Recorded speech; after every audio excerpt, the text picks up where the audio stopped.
So there's two easy steps for you to kill your performance, and those are, first of all, to follow the herd, and the second one is to chase wild goose. Now I'm going to explain those for you. So the first one is following the herd. Now, if you did all of your training because somebody else was telling you to, and you were following like group sessions, for example, then it's quite likely that your performance given on your race day will not be as good as you were hoping, because a group instructor can't focus the attention just on individuals in the group. They have to do what's best for the group.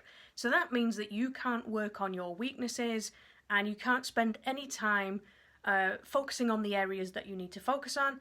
So there might not be as much structure gearing you up for your race.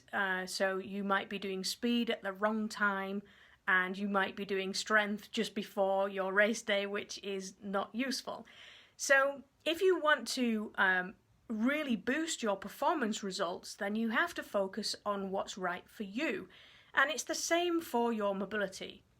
Now, mobility will help you to prevent injury, so obviously that's a good thing to be working on. And if you just do what everybody else is doing, then that's going to kill your performance results too, because you're not going to be able to work on the areas that you need to work on, and you're not going to be able to identify the tightnesses that are causing your problems. And that leads me to the second point, which is to chase the wild goose. Now, for me, it's what I call chasing symptoms.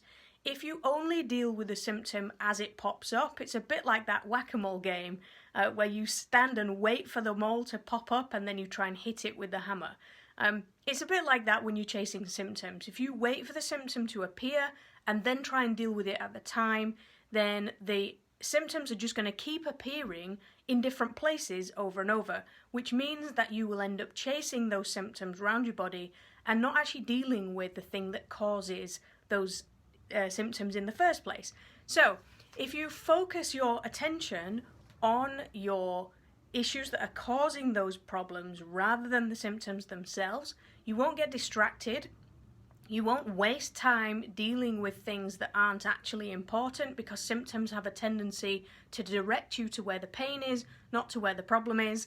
So if you just focus on the problems rather than the symptoms, your performance will be boosted exponentially, because you won't be injured, and you can create lots of blocks of big long blocks of consistent training, and you can get much more out of the training that you're doing when you're not trying to manage or fight off symptoms.